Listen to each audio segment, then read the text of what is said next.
বিসমিল্লাহির রহমানির রহিম। ফিরোজ মিয়া সরকারি কলেজের একাদশ শ্রেণীর প্রিয় শিক্ষার্থীবৃন্দ, আসসালামু আলাইকুম ওয়া রাহমাতুল্লাহ।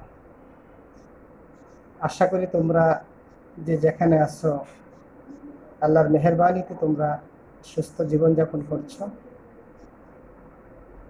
আমি আলহামদুলিল্লাহ সুস্থ আছি। পবিত্র ঈদ উল ফিতরের পর আবারও আমরা অনলাইন ভিত্তিক শিক্ষা কার্যক্রম অন্তর্ভুক্ত আজকের ক্লাস শুরু করছি।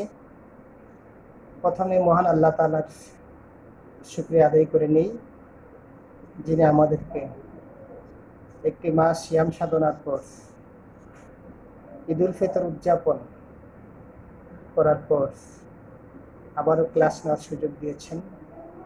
সেই মহামনিবের নিকট অন্তর থেকে আদায় করে নিই আলহামদুলিল্লাহ।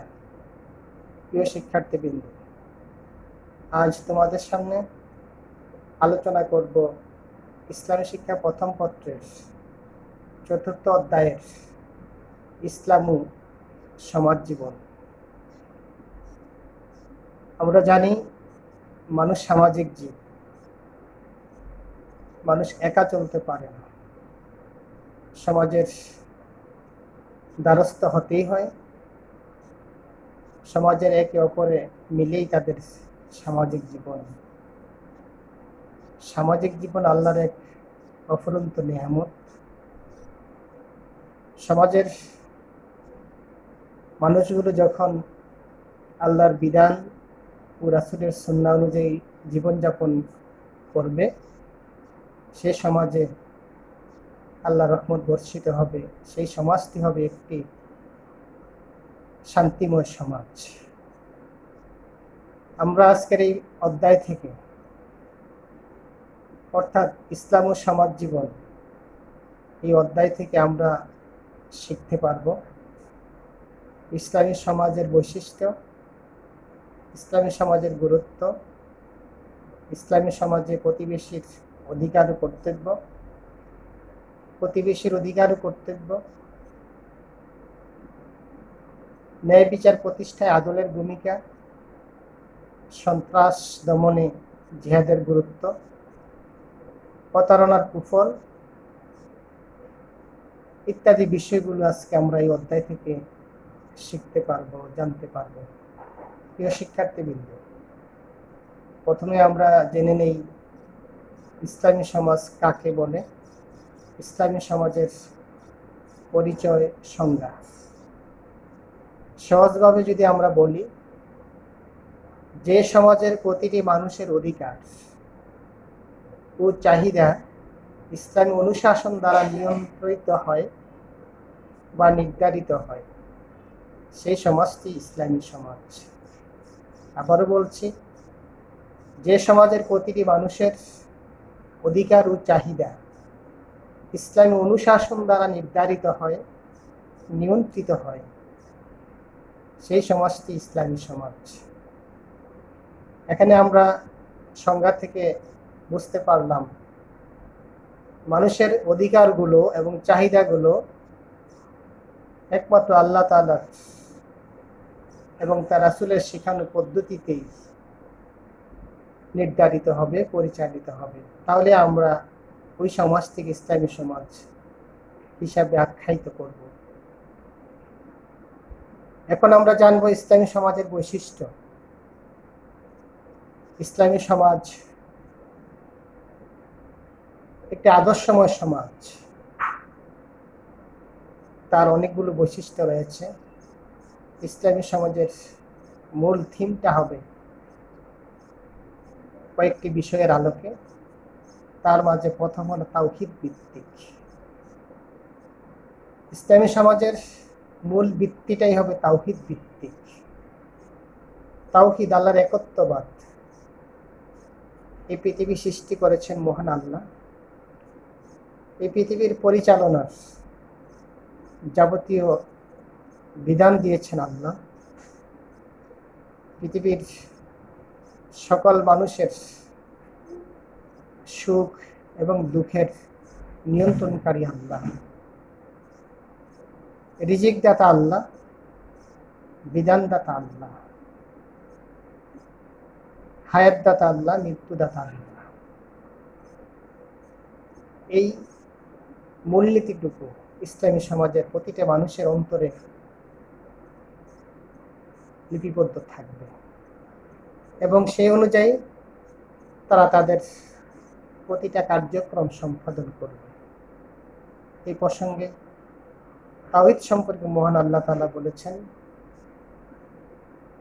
ক্বাউলু লা ইলাহা ইল্লাল্লাহ ওয়া তুফলিহুন। তার আগে মুহাম্মদ সাল্লাল্লাহু আলাইহি সাল্লামকে বলা হলো যে তুমি তোমার জাতির কাছে এই কথাটুকু পৌঁছে দাও। প্রিয় নবী সাল্লাল্লাহু আলাইহি সাল্লাম পাহাড়ের চূড়ায় উঠে তার জাতিকে একত্রিত করে তিনি বললেন, তোমরা সকলে বলো ক্বাউলু লা ইলাহা ইল্লাল্লাহ। তোমরা সকলে এক বাক্যে বলে দাও, আল্লাহ ছাড়া কোনো ইলাহ নেই, আল্লাহ ছাড়া কোনো শাসনকর্তা নেই, কোনো মাবুদ নেই, কোনো রিজিকদাতা নেই, হায়াতদাতা নেই। জীবন পরিচালনার কোনো বিধান কোনো মানুষের হাতে নেই, একমাত্র সেটা হবে আল্লাহ তাআলার। ওয়া তুফলিহুন, যদি তোমরা এই কথাটিকে স্বীকার করে জীবনযাপন করো, তোমাদের প্রতিটি কার্যক্রম সে অনুযায়ী পরিচালনা করো, তাহলে তোমরা হবে তুফলিহুন, সফল। তারপরে ইসলামী সমাজের বৈশিষ্ট্যটা হলো আখিরাত ভিত্তিক। এই সমাজের প্রতিটি মানুষ দুনিয়ার চেয়ে আখিরাতকে প্রাধান্য দেবে, কেননা আখিরাত হলো চিরস্থায়ী আর দুনিয়া হলো ক্ষণস্থায়ী। সাময়িক সময়ের জন্য আমরা এই পৃথিবীতে জীবনযাপন করছি। আল্লাহ তাআলা আমাদেরকে সাময়িক সময়ের জন্য পৃথিবীতে পাঠিয়েছেন। দুনিয়ার সুখ প্রকৃত সুখ নয়, দুনিয়ার দুঃখ প্রকৃতপক্ষে দুঃখ নয়, দুনিয়ার সফলতা প্রকৃত সফলতা নয়, আখিরাতের সফলতাই চূড়ান্ত সফলতা। আল্লাহর দরবারে জবাবদিহির পর যে সফল হবে সেই সফলতা, আর যারা ব্যর্থ হবে তারাই প্রকৃতপক্ষে দুজখী বা জাহান্নাম। তাই এই সমাজের প্রতিটি মানুষ প্রতিটি কাজ করার পূর্বে আখিরাতকে সামনে রেখে কাজ করে। তারা দেখি কোন কাজটা করলে আমার সেই চিরস্থায়ী জান্নাত আমার পক্ষে লাভ করা সম্ভব। দুনিয়ার সেই সুবিধা, দুনিয়ার সেই লাভ, দুনিয়ার সেই আনন্দ, দুনিয়ার সেই সফলতা তারা খেয়াল করে না, তারা খেয়াল করে পরকালের সফলতা। এই প্রসঙ্গে মহান আল্লাহ তাআলা বলেছেন, ওয়ালাল আখিরাতু খায়রুল লাকা মিনাল উলা। যে এই নবী তোমার জন্য, অর্থাৎ তোমার পরবর্তী উম্মতের জন্য দুনিয়ার চেয়ে আখিরাতই হবে শ্রেষ্ঠ। তাই মুমিনরা, ইসলামী সমাজের প্রতিটি মানুষ কাজ করার পূর্বে আখিরাতের সফলতার দিকে খেয়াল করে তাদের কার্যক্রম সম্পাদন করবে। তারপরে বৈশিষ্ট্য হচ্ছে ইনসাফ ভিত্তিক সমাজ। এই সমাজে প্রতিটা মানুষের তার যোগ্যতা অনুযায়ী, তার মেজাজ অনুযায়ী প্রতিটি মানুষ ইনসাফ পাবে। সমাজের কর্ণধার যারা, তারা দুর্বলের উপর সবলের সেই ইনসাফ থাকবে। তারা জুলুম করবে না, অন্যায় করবে না, অত্যাচার করবে না, প্রতারণা করবে না, প্রতিটি মানুষের উপরে ইনসাফ কায়েম করবে। এই প্রসঙ্গে মহান আল্লাহ তাআলা বলেছেন, ইন্নাল্লাহা ইয়া'মুরু বিল আদলি ওয়াল ইহসান। আল্লাহ তাআলা নির্দেশ দিয়েছেন, তোমরা আদল ও ইহসানের উপদেশ দাও। আদল ও ইনসাফের সাথে তোমরা তোমাদের কার্য সম্পাদন করবে। শক্তি থাকলেই দুর্বলের উপর, সবল দুর্বলের উপর জুলুম করবে না, অত্যাচার করবে না। প্রিয় শিক্ষার্থীবৃন্দ, ইসলামী সমাজের অন্যতম বৈশিষ্ট্য হচ্ছে জীবনের নিরাপত্তা। এই সমাজের প্রতিটি মানুষ তার জীবনে নিরাপত্তা লাভ করবে। কেউ কারো উপর তার জীবনের হানি করবে না, তার জীবনকে নস্যাৎ করে দিবে না। কেননা একটা মানুষের জীবন, অর্থাৎ একটা মানুষকে হত্যা করা সমগ্র মানুষকে হত্যা করার সামিল। তাই মানুষ তার অবাধে জীবনে নিরাপত্তা লাভ করবে। সে রাতে হোক, দিনে হোক, ঘরে হোক, বাইরে হোক, তার জীবনে নিরাপত্তা দিবে ইসলামী সমাজ।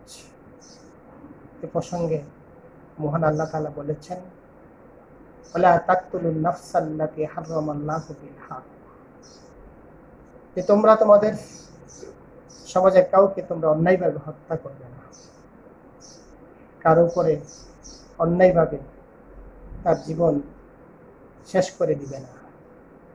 কেননা একজন মানুষের জীবন শেষ করে দিলেই এই কাজটা এত অপরাধ, আল্লাহ তাআলা বলেছেন যেন সমগ্র মানব মণ্ডলীকে সে হত্যা করে ফেলবে। তাই এই সমাজের প্রতিটি মানুষের নিরাপত্তা দিয়ে থাকে ইসলামী সমাজ। তারপরে বৈশিষ্ট্যটা হচ্ছে সম্পদের নিরাপত্তা। এই সমাজের মানুষগুলো তাদের অর্জিত সম্পদগুলো নিরাপত্তা লাভ করবে। আল্লাহ নির্ধারিত যাকাত আদায়ের পর তার সম্পদগুলোর মালিকানা, নিরাপত্তা, স্থায়িত্ব একমাত্র ওই ব্যক্তিরই হবে। তবে শর্ত হলো আল্লাহ নির্ধারিত বছরে একবার যাকাত দেওয়া, গরিব মিসকিনকে দান করা। এরপরে যে সম্পদটুকু বাকি থাকে সেই সম্পদের তার মালিকানা লাভ করবে এবং সে নিরাপদ লাভ করবে। কেউ তার সম্পদকে ছিনিয়ে নিবে না, কেউ তার সম্পদকে চুরি করে নেবে না, ফাঁকি দিবে না। এই প্রসঙ্গে আল্লাহ তাআলা বলেন, ইয়া আইয়ুহাল্লাযীনা আমানু লা তাকুলু আমওয়ালাকুম বাইনাকুম বিল বাতিল, হে বিশ্বাসীগণ, তোমরা তোমাদের সমাজের কারো সম্পদ অন্যায়ভাবে ভক্ষণ করো না। এটা অত্যন্ত ঘৃণিত কাজ। তোমরা তাদের সম্পদের নিরাপত্তা দেবে, তোমরা তাদের সম্পদের ভোগ করার অধিকার দেবে। তাদের সম্পদকে তোমরা কেড়ে নেবে না, চুপিসারে তাদেরকে নিবে না, ঠেক দিয়ে তাদের সম্পদ কেড়ে নেবে না। প্রিয় শিক্ষার্থীবৃন্দ, ইসলামী সমাজের অন্যতম বৈশিষ্ট্য হচ্ছে আরেকটি, সম্মানের নিরাপত্তা। প্রতিটি মানুষ তার সম্মান এই সমাজ থেকে পেয়ে থাকবে। কেউ কারো সম্মানের উপরে আঘাত হানবে না, কেউ কারো সম্মান নষ্ট করবে না, ইজ্জত নষ্ট করবে না। আর এই সম্মান নষ্ট করার অন্যতম একটি মাধ্যম হচ্ছে গীবত। আমরা গীবতের মাধ্যমে অন্য মানুষের সম্মান নষ্ট করে ফেলি। এই প্রসঙ্গে মহান আল্লাহ তাআলা বলেছেন, ওয়ালা ইয়াগতাব বা'দুকুম বা'দান, যে তোমরা একজন আরেকজনের গীবত করো না, দোষ চর্চা করে বেড়াবে না, পরনিন্দা করবে না। কেননা এই পরচর্চা যদি সমাজে প্রচলিত থাকে তাহলে সমাজের মানুষের ইজ্জতের, সম্মানের উপরে তাদের অধিকারটুকু আর থাকে না, তার সম্মানটুকু আর থাকে না।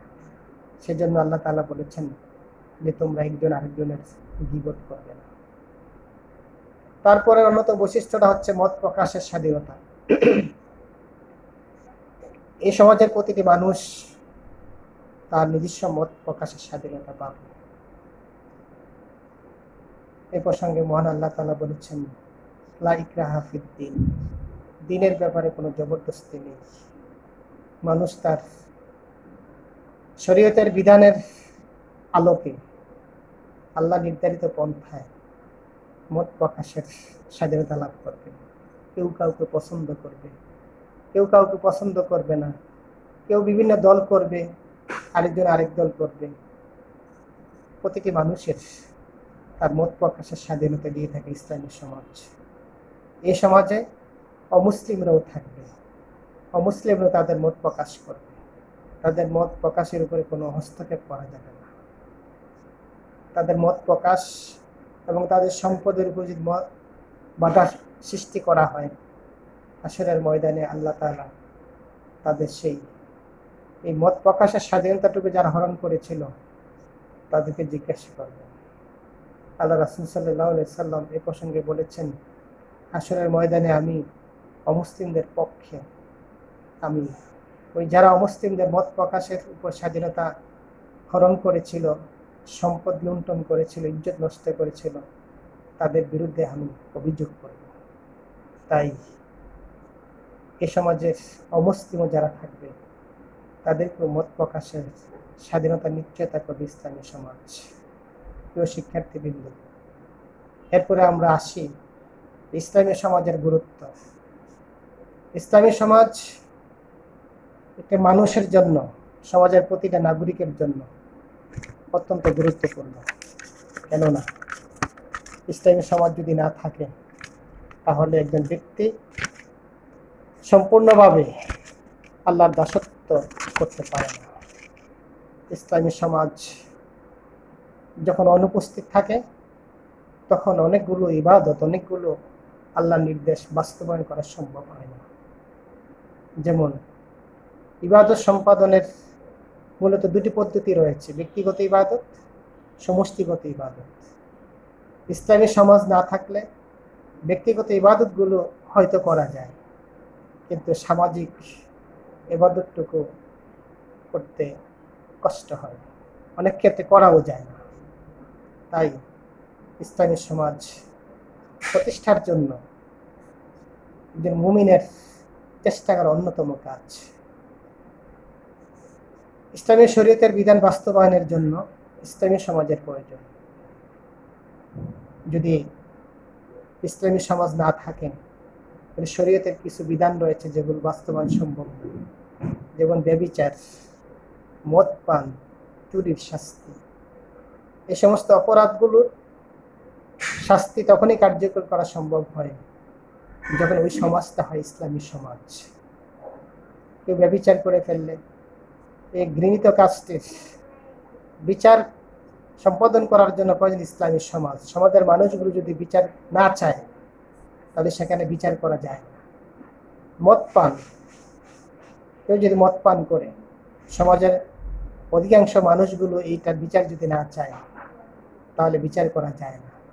চুরির শাস্তি, আস-সারিকু ওয়াস-সারিকাতু ফাক্তু আইদিহিম, যে চোর যখন চুরি করে তখন এই চোরের শাস্তিও ইসলামী সমাজ প্রতিষ্ঠা না থাকলে বিচার করা সম্ভব হয় না। তাই ব্যভিচারের শাস্তি প্রয়োগের জন্য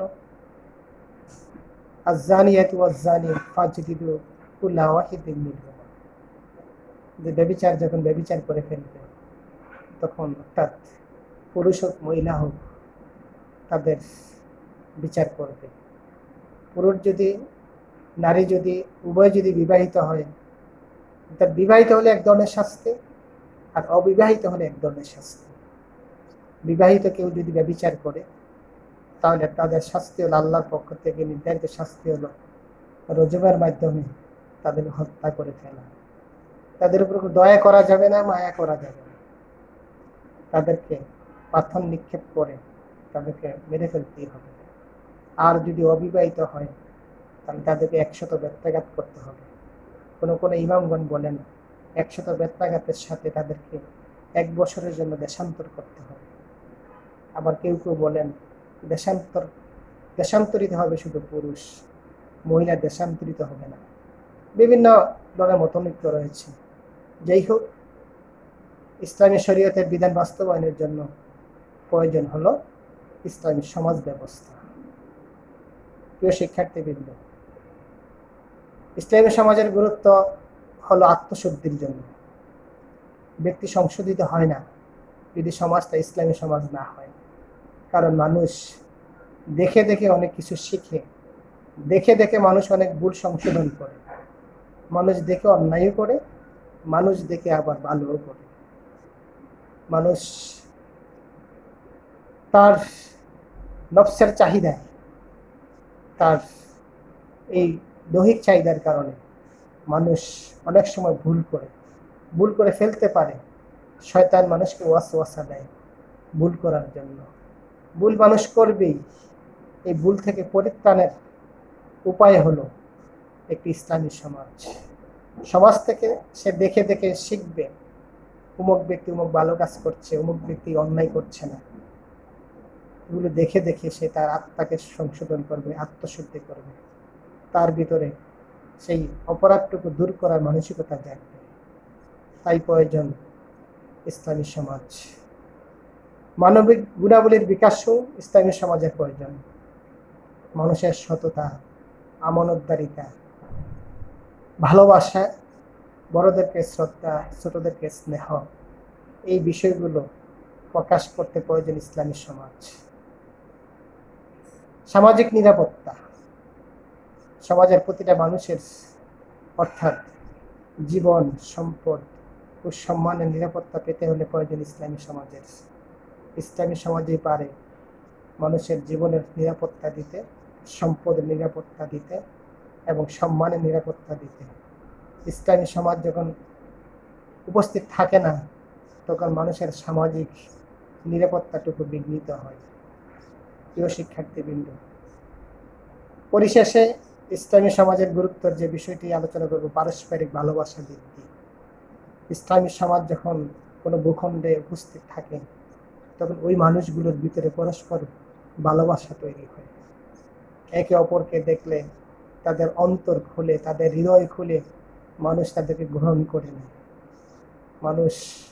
এক মানুষ আরেক মানুষের কাছে দুঃখ বেদনা সেগুলো বলতে পারে। মানুষের সমস্যার মোকাবিলায় মানুষ পরস্পরকে সহযোগিতা করতে পারে। মানুষের মাঝে ভালোবাসা তৈরি হয়। একজন আরেকজনকে সালাম দেয়, আসসালামু আলাইকুম ওয়া রাহমাতুল্লাহ বলে, যে আপনার উপরে শান্তি। সেও আবার প্রত্যুত্তরে বলল, ওয়ালাইকুম আসসালাম ওয়া রাহমাতুল্লাহ, যে তোমার উপরও শান্তি। এই যে একটা অমীয় বাক্য, এই বাক্যটা ইসলামী সমাজ থাকলেই পুরোপুরি সম্প্রসারণ করা সম্ভব। পরস্পরের মাঝে ভালোবাসা তৈরি হওয়ার সময় ইসলামী সমাজ থাকলেই একজন আরেকজনকে দাওয়াত দেবে, একজন আরেকজনকে তার সুখে দুঃখে বিভিন্ন অনুষ্ঠানে তাকে আমন্ত্রণ জানাবে, সেও আবার তাকে আমন্ত্রণ জানাবে।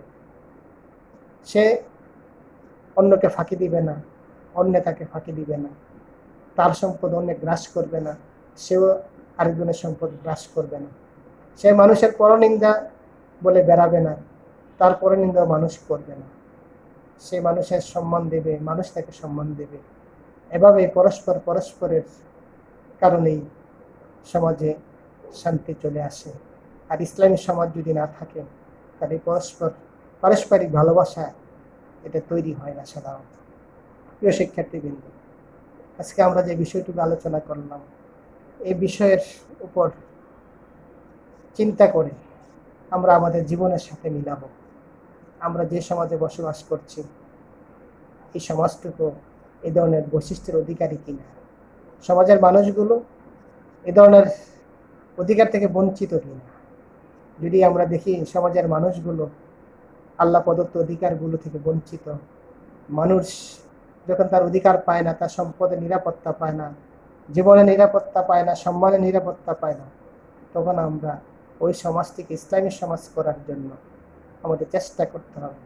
মুমিন হিসাবে, একজন মুসলিম হিসাবে পরকালীন সফলতা আমরা যারা চাই, তাদেরকে আমাদের ইসলামী সমাজ প্রতিষ্ঠার জন্য, সমাজটিকে ইসলামী সমাজ হিসাবে রূপান্তরিত করার জন্য আমাদের প্রচেষ্টা থাকা লাগবে। আমাদের জীবনের অন্যতম কাজ হবে ইসলামী সমাজ প্রতিষ্ঠা করা। যদি আমরা এই চেষ্টাটুকু করি, হয়তো আল্লাহর কাছে আমাদের সেই হাসরের ময়দানের প্রশ্নগুলো আমরা উত্তর দিতে পারবো। যে সমাজের মাঝে অসংখ্য অন্যায় চলছিল, অত্যাচার চলছিল, জুলুম চলছিল, তখন সেগুলি দূর করার জন্য তুমি কি করেছো, তখন আমরা তার উত্তর দিতে পারবো। যে সমাজে আল্লাহর বিধান কার্যকরী করার জন্য, রাসূলের সুন্নাত প্রতিষ্ঠার জন্য আমরা চেষ্টা করেছি। প্রিয় শিক্ষার্থীবৃন্দ, এই আলোচনা থেকে আমরা শিখতে পারলাম, বুঝতে পারলাম যে মানুষের জীবন, সম্পদ ও সম্মানের নিরাপত্তা একমাত্র দিতে পারে ইসলামী সমাজ। তাই আমরা সকলে ইসলামী সমাজ প্রতিষ্ঠার জন্য চেষ্টা করব। তোমরা ভালো থেকো, সুস্থ থাকো, স্বাস্থ্যবিধি মেনে চলো। একান্ত প্রয়োজন না হলে ঘর থেকে বের হবে না। আল্লাহ হাফেজ। আসসালামু আলাইকুম ওয়া রাহমাতুল্লাহি ওয়া বারাকাতুহু।